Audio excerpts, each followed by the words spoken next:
This is for a brighter future.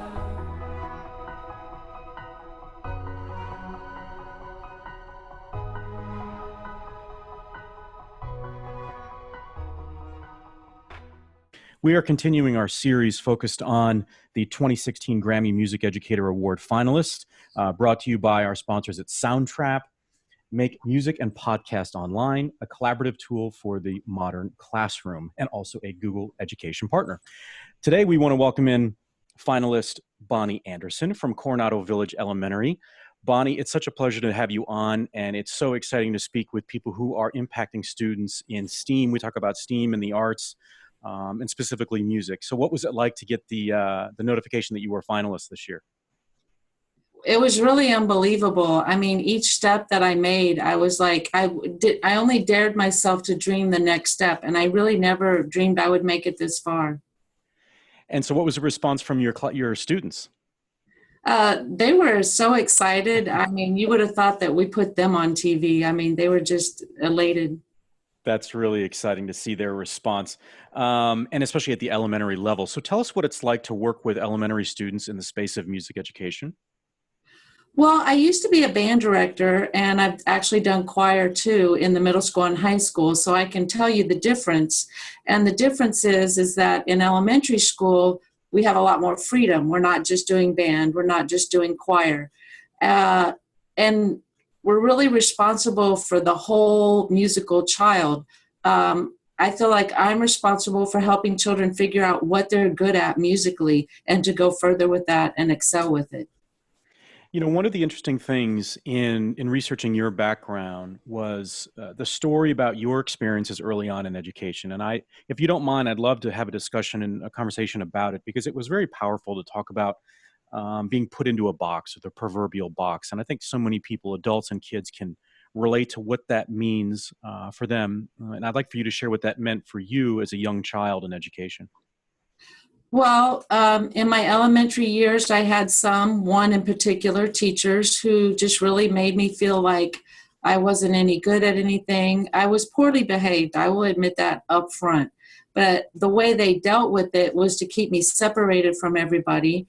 One teacher, in fact, made a wooden thing where I had a wall in front of me and a wall on two sides and my desk, and I stayed there the whole year. So that just made me feel like I wasn't a good person and that I wasn't going to be able to do anything, that, I was doomed in life. And so that's why I really feel like elementary people, in a sense, have the most power to shape a child. I think as you get older, you can handle that sort of thing better, but not when you're young. Yeah, it can impact children as they then grow up and become adults. One of the other interesting things I found in your background was you talked about the first year of teaching, and what the principal said to you after your first contract was not renewed was that you were, it makes me laugh now, and it's not that it's funny at all, but that you were too innovative. Yeah, in that class, that was, like I said, my first year of teaching. And so we would do a lot of dancing, moving, singing games. And he kept asking me if we could just sit and sing songs. And I just could not be in that box for sure. And so at the end of the year, he said he wasn't renewing my contract. And so when he told me it was because I was too innovative, I said, that's great. When my references call, will you tell them that's why? I think it's a great story when we're thinking, now about how we can make classrooms innovative and where kids really feel engaged in the process. Talk about that and the unique proposition that music education and the arts have with regards to students who, well, most students like to be engaged in a way where energy can be a part of the curriculum. How do you look at that on a day-to-day basis?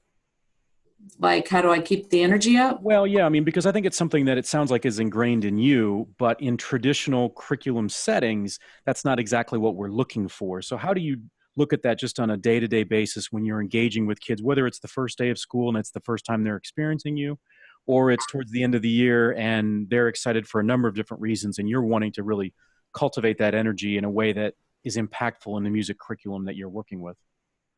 Well, I could tell you that I think this would work for no matter what subject you're teaching, but you have to be passionate about it. And really, if you're not passionate about it, get out. you have to also be on every day. If you're not feeling good, you may have to fake it. But the kids, when they sense your energy and your passion, it doesn't matter what you're teaching, they're going to buy into it if they see that you buy into it. Yeah, so it's really that when they see that it's coming from the teacher, that can make all the difference in the world. We want to remind everybody that our sponsor for this fantastic series is Soundtrap. You can go to soundtrap.com/edu for Soundtrap Education, where you can make music and podcast online, a collaborative tool for the modern classroom.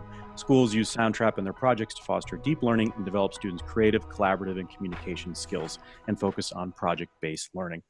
Bonnie, let's talk a little bit about the impact with your professional colleagues, other teachers. We had one finalist that talked about a challenge that she has experienced and that is passionate about is basically the peer-to-peer, the teacher to teacher. So music teacher to math teacher, music teacher with social study teacher, in making sure that as a profession, music educators are seen in the same vein as the traditional academic subjects, and that music education is an academic subject.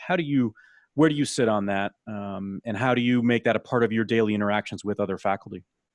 Well, first, let me begin by saying, in a sense, I almost wish we would stop defending music education. It makes it sound like it needs defending.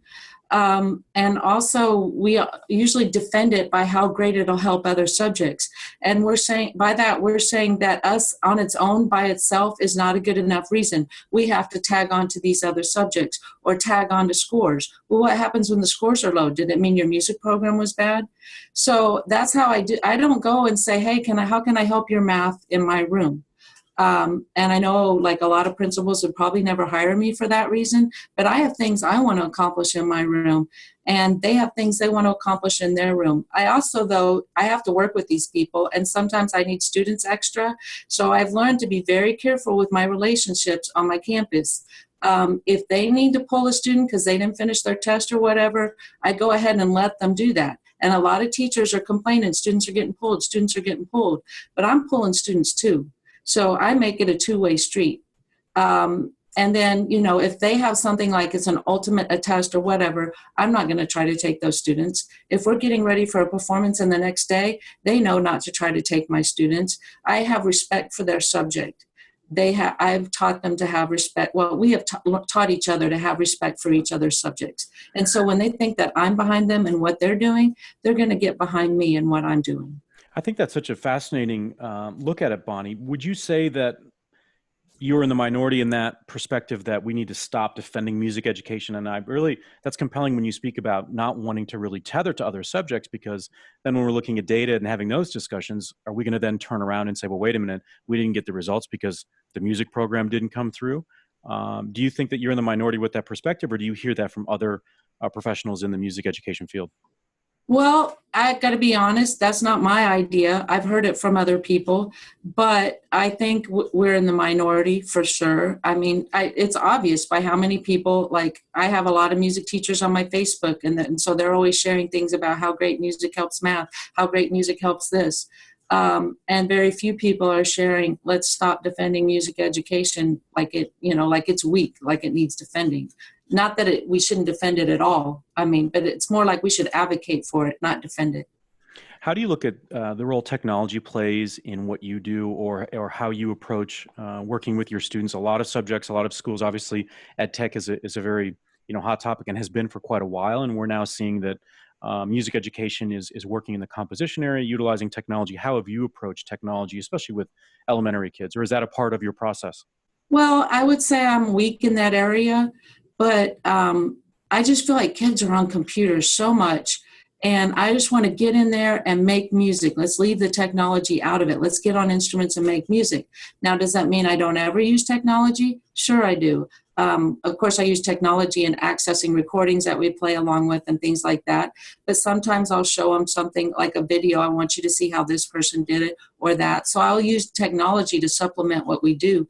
But the main thing that we do has nothing to do with the technology. And again, some principals would say, no, we want a more technological person. And that's fine. Then I'm not a fit for that job. But my kids absolutely love music. They're learning a lot. And so what I do works. Tell us about the elementary school population. Just what is it like? I would imagine that classrooms that you have with elementary kids are a lot of fun, just because that age group, I mean, the excitement that they bring to just every day coming to school and then being able to work with them in a musical fashion, I would think is really, really fun for you. Well, I have taught all grade levels, and I have to say, like middle school, really, I would never go back. And I have high praise for all the people who do that. But, elementary kids, especially like kinder, they love you no matter what. And sometimes there'll be a kid where I feel like I get onto them a lot, and then they'll come up to me and want a hug. And I'm thinking, why do you want a hug from me? I just yelled at you, or something like that. So they're really fun that way. If I'm having a bad hair day, all I got to do is walk into kindergarten class. They're going to tell me how beautiful I look every time. So it's really, they do have a lot of excitement too. They walk in, they see my drums out. Yes, we're playing drums. Or they see the marimbas.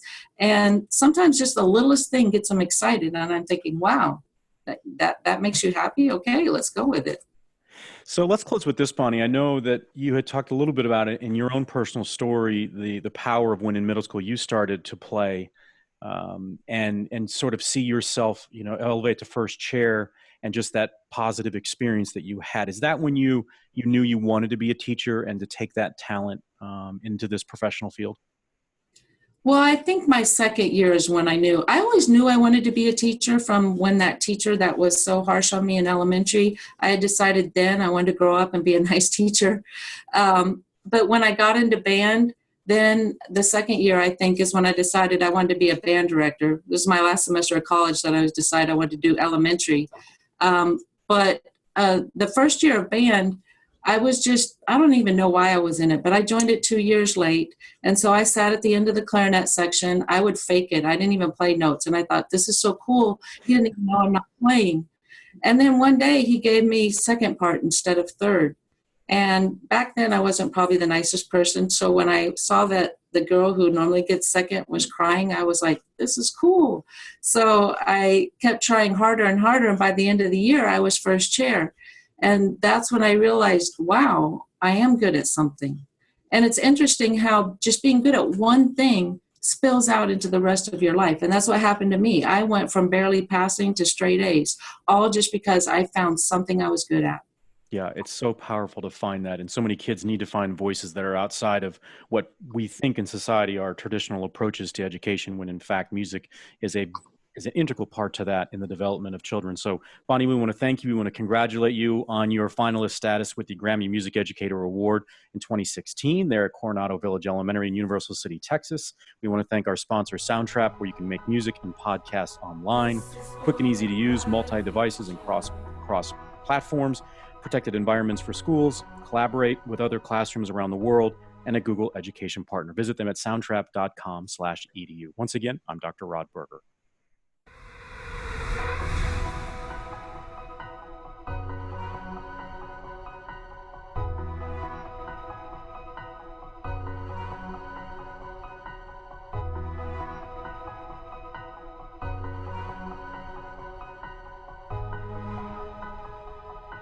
This is for a ride.